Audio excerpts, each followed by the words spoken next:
Salam. Masih ada sukacita? Ya, puji Tuhan. Ya, boleh saya sampai di tempat ini tadi kemarin subuh jam 6. Kurang lebih 2 minggu kita tidak ketemu karena dalam keadaan duka. Dan boleh hari ini saya ada di tempat ini berdiri di depan Bapak Ibu, semuanya itu kemurahan daripada Tuhan.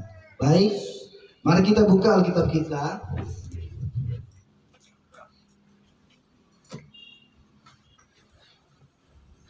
Dari kitab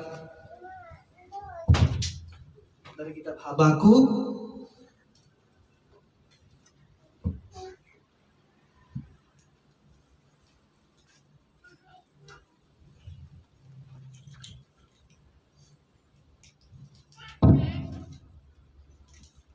pasal 2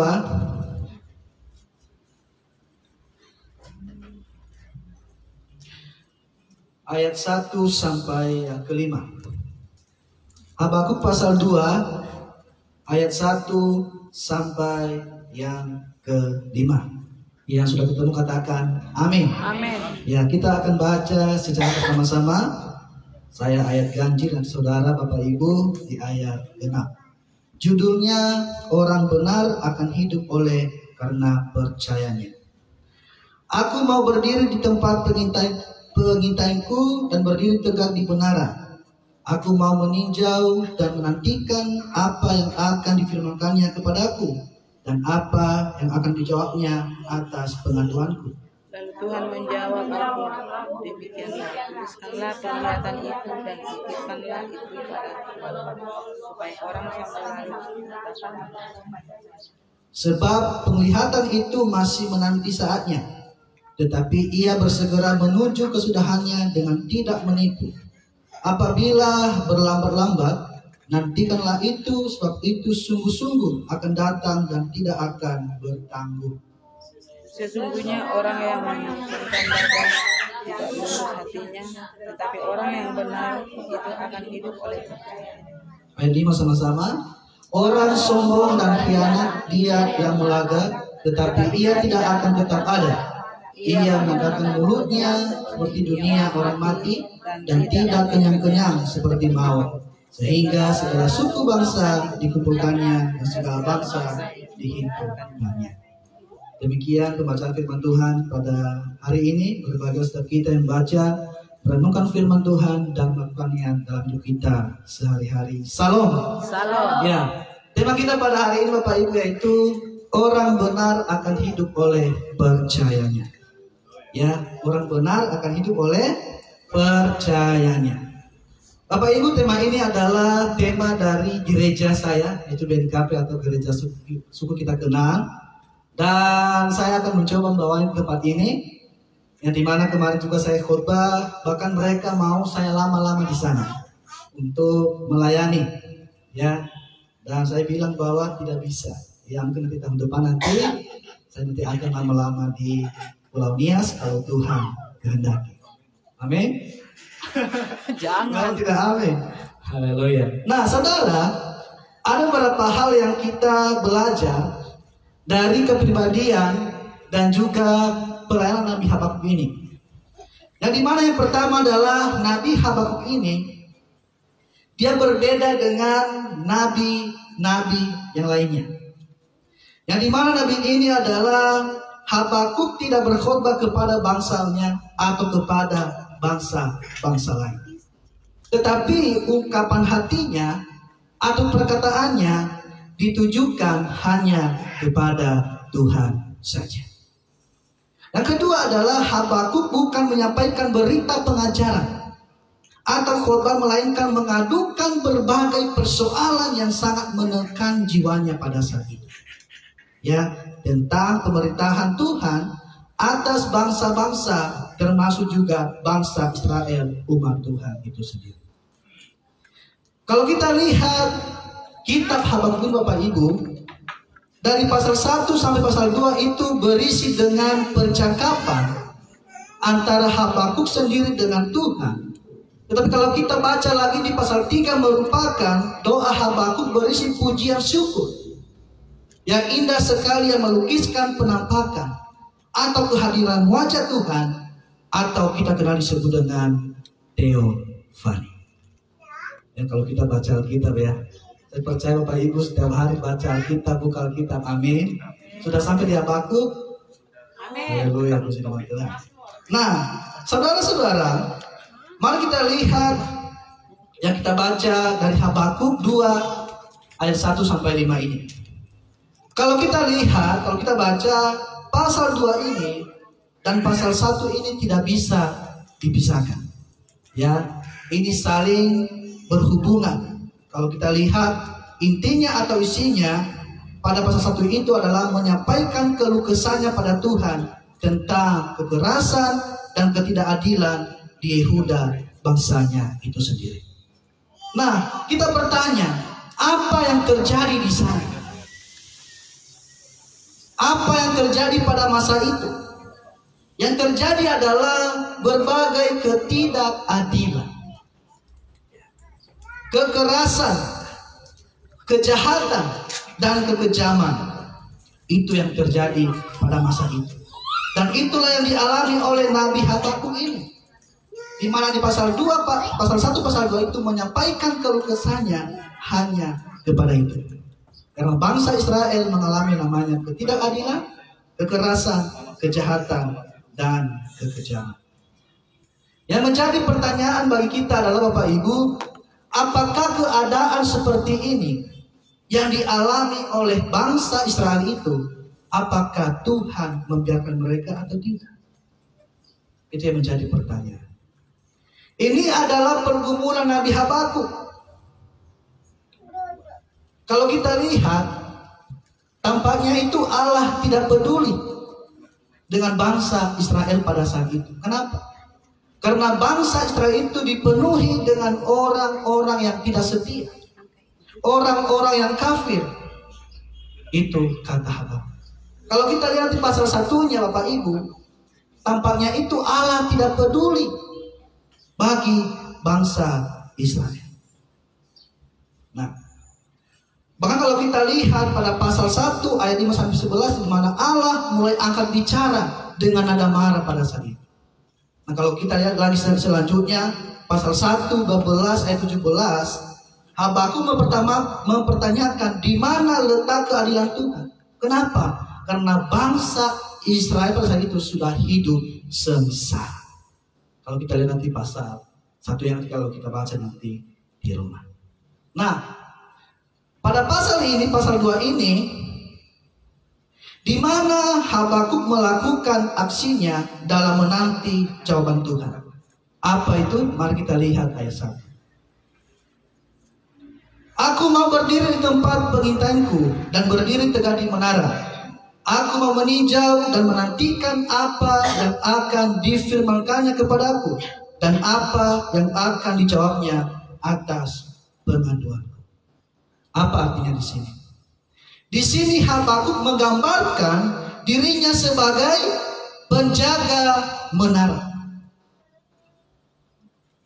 pengawas yang siap menanti-nantikan jawaban Tuhan atas semua pergumulannya yang disampaikan kepada Tuhan.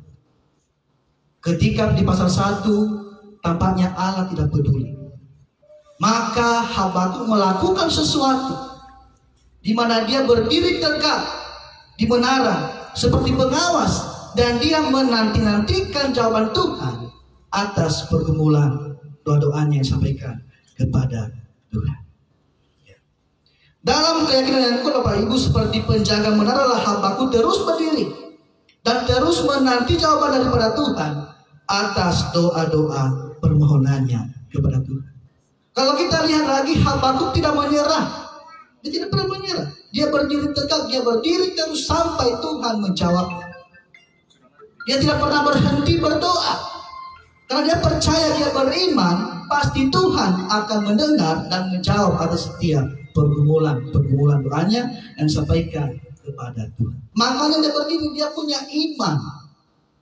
Saya percaya bahwa di sini kita yang hadir pada hari ini adalah kita punya iman semuanya. Amin. Punya iman, amin. Amin. Haleluya. Supaya tidak sia-sia itu. Nah, Kemudian lanjut pasal 2, ayat 2. Kemudian pada ayat 2 sampai 3, apa yang dinantikan Habakuk terjadi. Ketika Habakuk menantikan, Tuhan berbicara kepada Habakuk, dikatakan apa? Lalu Tuhan menjawab aku demikian. Tuliskanlah penglihatan itu dan ukirkanlah itu pada loh-loh supaya orang sambil lalu dapat membacanya.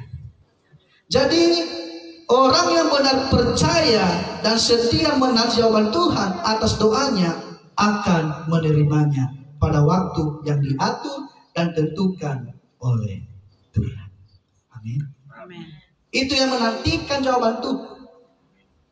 Ya, maka Tuhan akan menerimanya, menjawabnya pada waktu ditentukan oleh Tuhan. Dan Tuhan juga memerintahkan Nabi Habakuk untuk menyampaikan kepada umat Israel, dikatakan ayat 3. Sebab penglihatan itu masih menanti saatnya, tetapi ia bersegera menuju kesudahannya dengan tidak menipu. Ya, Allah tidak menipu. Apabila berlambat-lambat, nantikanlah itu, yaitu Tuhan. Sebab itu sungguh-sungguh akan datang dan tidak akan bertanggung. Apa artinya? Cepat atau lambat, janji Tuhan akan terwujud, janji Tuhan akan tergenapi meskipun terkesan lambat. Cepat atau lambat, janji Tuhan pasti akan digenapi kepada Nabi Habakuk. Pasti akan digenapi kepada kita yang hadir pada hari ini juga, saudara. Akan terwujud sekalipun itu sangat terkesan itu lambat. Mungkin Bapak Ibu sudah berdoa hari ini. Lambat sekali Tuhan menjawab doa kita. Kita berdoa hari ini tidak langsung besok ada, tidak. Prosesnya sungguh luar biasa. Nah, mari kita lihat ayat 4-nya.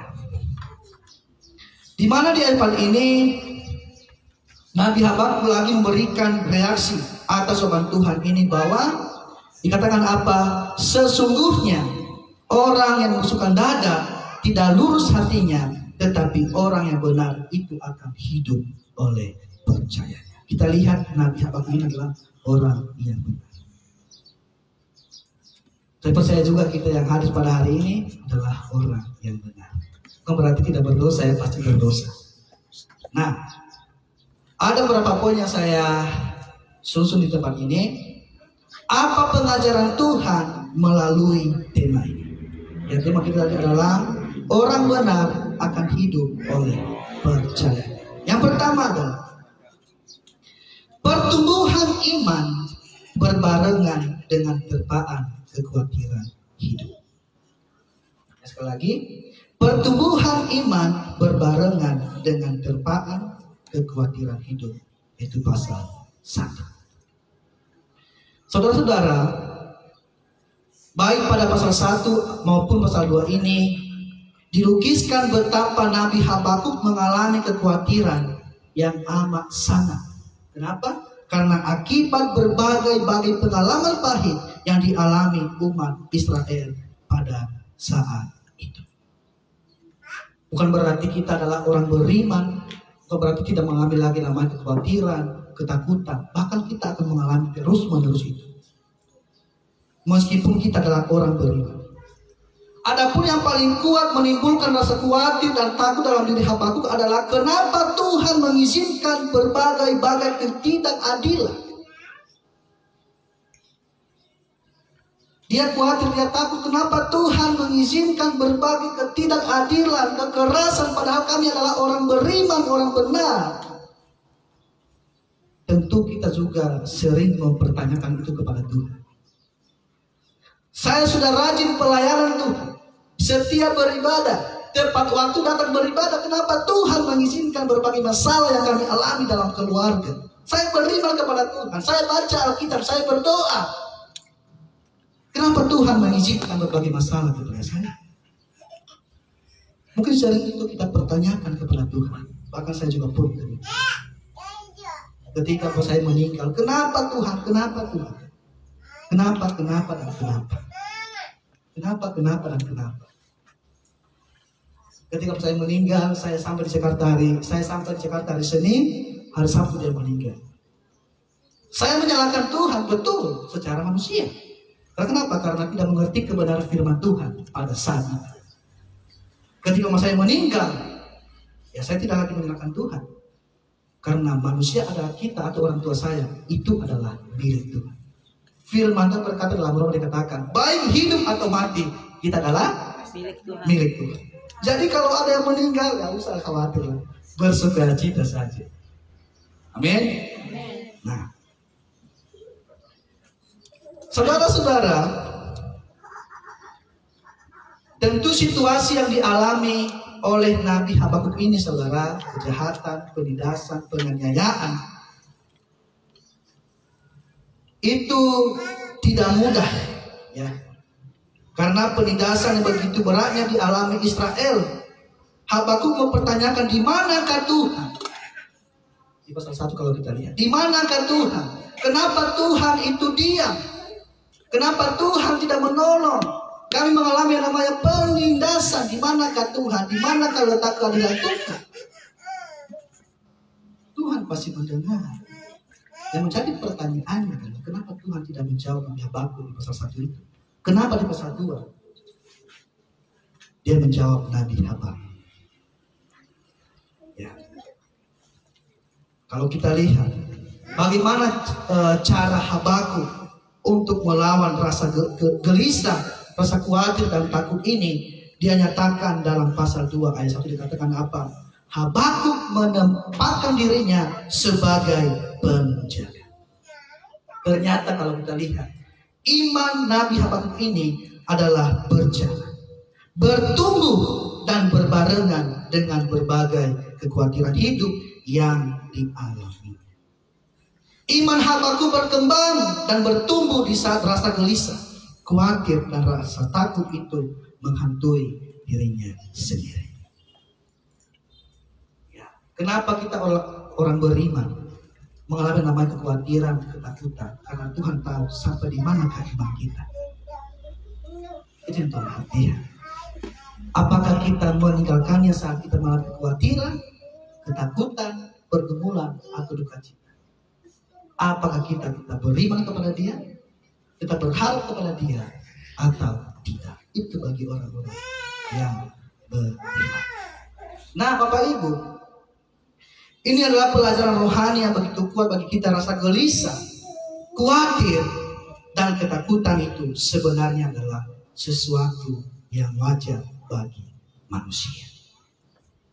Saat kita bernafas sampai hari ini, kita terus-menerus yang menghadapi namanya masalah, menghadapi namanya pergumulan, kekhawatiran dan ketakutan. Selagi kita masih bernafas, habis masalah 1, 2 hari lagi ada masalah. Habis masalah itu lagi, terus-menerus ada masalah. Ada masalah. Masalah saya dengan masalah Bapak Ibu yang hadir pada hari ini pasti yang berbeda. Pasti berbeda. Tapi saya mau mengatakan bahwa jangan pernah lepaskan Tuhan Yesus. Ketika kamu punya masalah, datanglah kepada Tuhan. Jangan datang kepada yang lain. Seperti jawab Bapak Gembala. Saya ingat itu, kalau kamu punya masalah, ceritakan, curhat sama Tuhan saja. Bukan sama gembala, pendeta, atau pelayan, sama Tuhan saja. Karena kenapa? Hanya Dia yang bisa bukan jalan. Dikatakan apa lagi? Kalau saya ingat dikatakan manusia, oh iya begitu ya, oh iya begitu saja.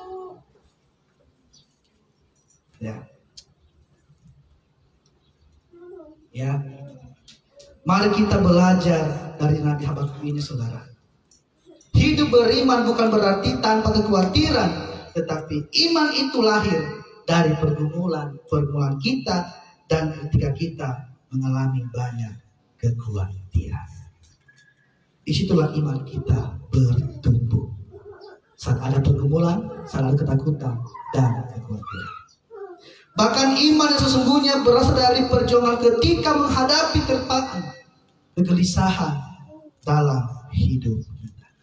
Namun dengan iman dan dengan percaya bahwa Tuhan tetap menyertai kehidupan kita di saat kita mengalami ketakutan, kegelisahan. Tuhan selalu bersama-sama dengan kita. Bukan berarti kita mengambil lisan tidak ada Tuhan. Ada Tuhan. Maka perkuatlah iman kita hanya kepada Tuhan saja. Yang kedua, bersabarlah atas jawaban Tuhan dan tetaplah percaya. Sama-sama katakan sabar. Sabar. Di ayat 2 dikatakan apa? Bapak Ibu, dalam keyakinan yang kuat Habakuk terus berdiri menanti dengan sabar akan jawaban Tuhan. Dia mengatakan apa? Lalu Tuhan menjawab aku demikian. Tuliskanlah penglihatan itu dan ukirkanlah itu pada loh-loh, supaya orang sambil lalu dapat membacanya. Nah, apa yang kita pelajari di ayat ini? Apa yang mau ditujukan oleh sikap Habakuk ini kepada kita yang hadir pada hari ini? Yaitu Habakuk mau bersabar. Dia bersama. Dia menunjukkan sikap teladan yang baik bagi kita pada hari ini. Nabi Habakuk bersabar. Dia menunggu apa yang Tuhan mau lakukan. Habakuk tidak mendahului Tuhan dalam segala hal. Tetapi Habakuk bersiap seperti kesiapan seorang pengintai, seorang pengawal di menara. Habakuk percaya bahwa Tuhan pasti akan bertindak dan akan terwujud, akan dikenapi semua permintaan, permohonan, doanya. Dia mau bersabar menantikan jawaban daripada Tuhan. Itu yang dilakukan Nabi Habakuk. Yang menjadi pertanyaannya adalah, bagaimana dengan kita yang hadir pada hari ini? Tak kala doa-doa kita, permintaan kita, kerinduan kita, dan harapan kita, serta keluh kesah sepertinya belum mendapat jawaban daripada Tuhan. Mari kita belajar dari Nabi Habakuk ini, yang mau bersabar dan mau menunggu apa yang Tuhan mau lakukan bagi dia. Dia percaya bahwa waktu Tuhan adalah waktu yang terbaik. Waktu Tuhan bukan waktu kita, tapi waktu Tuhan ya sudah pasti waktu yang terbaik. Amin. Amin. Amin. Itu yang dipercaya oleh Nabi Habakuk. Dan kita juga pada hari ini kita beriman bahwa waktu Tuhan bukan waktu saya, tapi waktu Tuhan pasti waktu yang terbaik. Amin. Amin. Haleluya. Inilah yang sering menjadi masalah bagi kita. Tidak mau sabar menunggu jawaban daripada Tuhan. Ini yang sering terjadi bagi kita. Tidak mau sabar, tidak mau menunggu jawaban daripada Tuhan. Dia mau mempercepat. Tuhan jawab doa saya atas doa-doanya. Bahkan kita, ketika keinginan kita belum terjawab dari Tuhan, maka kita akan bersungut-sungut. Itu sering terjadi dalam hidup kita. Bukan berarti Bapak Ibu saya menyampaikan ini khotbah ini saya sudah sempurna, enggak. Ini juga teguran buat saya. Ini juga teguran buat kita semua yang hadir pada hari ini. Karena kenapa khotbah itu bermanfaat? Ya, untuk yang berkhotbah dan untuk yang jemaat. Dia bersungguh-sungguh, dia menyalahkan Tuhan. Inilah yang sering terjadi bagi kita, Bapak Ibu. Di antara kita tidak sabar menunggu jawaban Tuhan atas doa-doa kita. Bahkan ada di antara kita yang ketika doa-doanya belum terjawab, ada orang yang mau menyerah. Begitu saja. Ada orang yang berhenti berdoa. Ada orang yang berhenti tidak mau lagi ke gereja. Tidak mau lagi ikut persekutuan doa. Tidak mau lagi pelayanan. Kenapa? Karena doanya belum dijawab oleh Tuhan. Itu yang sering terjadi bagi kita. Sering terjadi bagi kita. Saya mengatakan bahwa sekalipun doamu belum terjawab, datanglah kepada Tuhan. Siap menantikan jawaban Tuhan dengan sabar. Mungkin ada kesalahan doamu, mungkin ada kesalahan tingkah lakumu, perbuatanmu sehari-hari, perkataanmu sehari-hari, makanya Tuhan tidak menjawab doamu. Ini yang sering terjadi bagi kita. Dan ada juga orang yang mencari jalan lain, yaitu ke dukun. ya ke paranormal, perasaan itu semua. Ada yang bisa menjawab karena apa? Itu memang betul cepat terkabul. Cepat terkabul.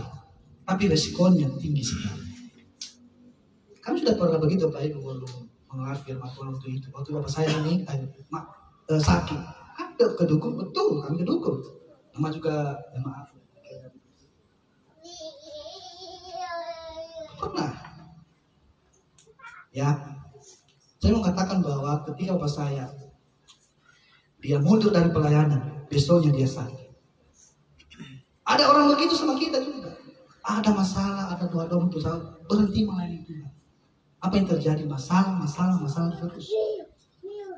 Dan ketika kau bertobat, berkomitmen, kembali lagi melayani, engkau akan pulih. Itu yang kami lakukan waktu itu. Ya. Mereka lupa waktu Tuhan. Saya percaya bahwa benar bisa saat situasi seperti begitu Bapak Ibu. Tidak mudah untuk bersabar, betul.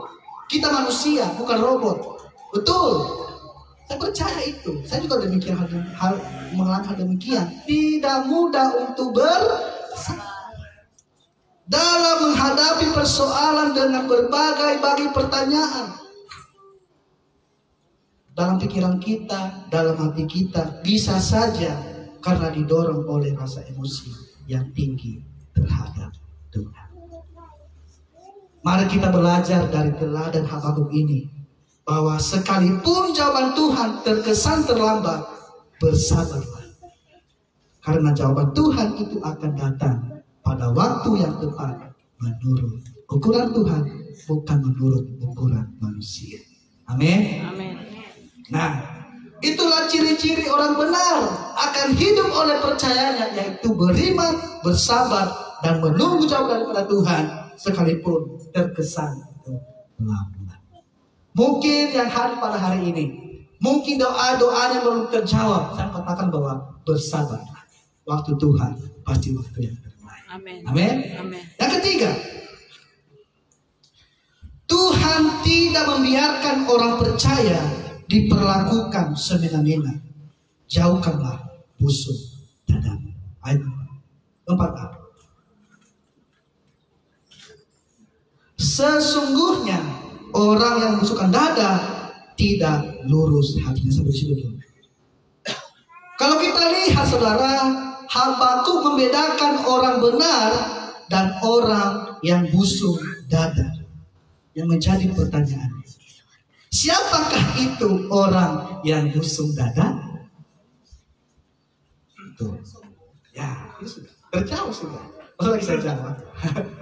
Siapakah itu orang yang busuk dada? Yang dimaksudkan oleh Nabi Habakuk adalah orang yang hatinya tidak lurus, kata Habakuk. Saudara, membusukkan dada di sini berarti menyombongkan kemampuan dan kehebatannya, bahkan menyangkal Tuhan dalam segala hal.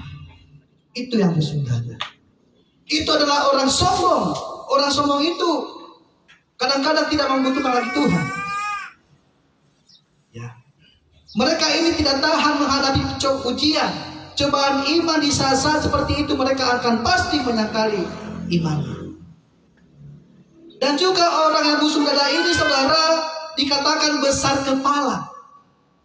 Dalam arti selalu merasa diri mereka paling benar dan paling hebat. Tidak menghargai yang lain, bahkan tidak percaya pada kuasa Tuhan. Orang yang sombong itu adalah musuh Tuhan. Tuhan tidak menyukai orang yang sombong. Tuhan menyukai orang yang rendah hati. Tuhan tidak menyukai orang yang keras kepala, besar kepala, tidak. Saya percaya di sini tidak ada yang musuh dada ya. Amin. Amin. Sekalipun ada, bertobatlah mulai hari ini. Ya. Tuhan tidak akan pernah membiarkan orang-orang yang bersikap seenaknya dan merasa berhak menindas orang lain atau menindas seenaknya. Tuhan tidak suka perilaku itu. Yaitu orang sombong dan busuk dada. Tidak suka Tuhan. Tidak berkenan di hadapan Tuhan. Bagaimana kita berkenan di hadapan Tuhan? Salah satunya adalah kita rendah hati. Itu aja. Kita rendah hati di hadapan Tuhan. Oleh karena itu pada ayat 4 bahkan diteruskan pada ayat 5, Habakuk berkata, Tuhan tidak akan pernah membiarkan orang-orang yang bersaudara besar kepala seperti itu merasa berhak seenaknya menindas sesamanya. Jadi orang yang bersaudara itu adalah dikatakan tadi tidak lurus hati. Oleh karena itu Bapak Ibu, khotbah ini sekarang mendorong kita agar kita harus membuang segala bentuk-bentuk. Pertama, keras kepala. Kedua, busuk dada, kesombongan. Ini dari dalam hidup kita. Kita buang mulai hari ini, supaya Tuhan menjawab lagi. Seperti nanti Habakuk ini. Ya. Kita buang itu dalam diri dan hati orang-orang seperti ini. Hanya ada yang namanya kesombongan, kebohongan. Mereka suka mengkhianati. Dan Habakuk berkata, Tuhan akan menghabisi mereka. Percayalah bahwa Tuhan tidak akan membiarkan kita ditindas, disakiti, ditekan, dan dikecewakan orang-orang yang busuk dan ini. Tuhan tidak mau itu terjadi dalam hidup kita sebagai orang percaya. Tidak.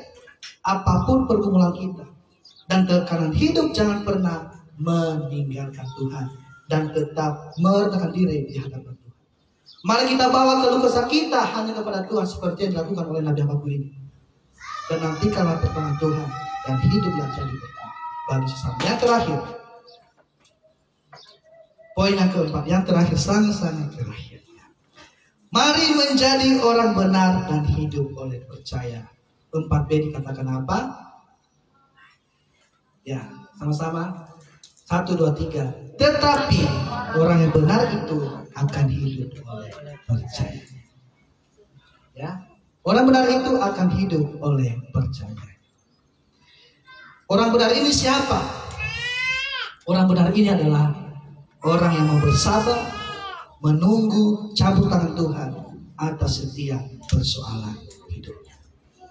Orang benar ini siapa? Itu adalah orang yang lurus hatinya dan tetap bertahan dalam imannya, meskipun harus menghadapi berbagai-bagai goncangan hidup. Orang benar itu akan senantiasa menaruh harapannya hanya kepada Tuhan. Dan ketika menghadapi penderitaan, kekhawatiran, persoalan hidup, dia hanya bawa keluh kesahnya hanya kepada Tuhan. Mari kita jemaat-jemaat Tuhan di Kibego ini, mari kita menjadi orang benar di hadapan Tuhan. Amen. Menjadi orang yang beriman di hadapan Tuhan. Dan satu pesan saya, bersabarlah menunggu jawaban dari Tuhan. Bersabar. Ya, nanti kalau dikatakan apa tadi khotbah, bersabar. Bersabar menunggu apa? Janji Tuhan. Mungkin bapak, mungkin ibu, mungkin anak-anak muda yang harus pada hari ini. Doamu belum terjawab, bersabar. Bersabar, bersabar, dan bersabar. Maka Tuhan akan peduli kepada kita. Sebagai kesimpulannya pada hari ini, Bapak Ibu, yang pertama adalah hiduplah dalam iman yang teguh kepada Kristus. Inilah orang benar. Yang kedua adalah orang benar selalu harus membangun ibadah. Ya, di rumah itu ada ibadah, membangun persekutuan, ada doa dan taat pada firman Tuhan. Yang ketiga adalah orang benar harus menguasai dirinya dalam segala hal, yaitu mampu mengelola hidupnya dengan baik, yaitu melawan dosa. Bagi orang benar itu ada waktu berkeluh kesah, khawatir, tetapi ada waktunya juga untuk tinggal tenang, diam, dan menanti dan bersabar kepada Tuhan. Amin. Ya, itulah khotbah pada hari ini. Mari kita menjadi orang benar di hadapan Tuhan dan terus bersabar menunggu jawaban dari Tuhan. Itu aja firman Tuhan. Tuhan Yesus memberkati. Mari kita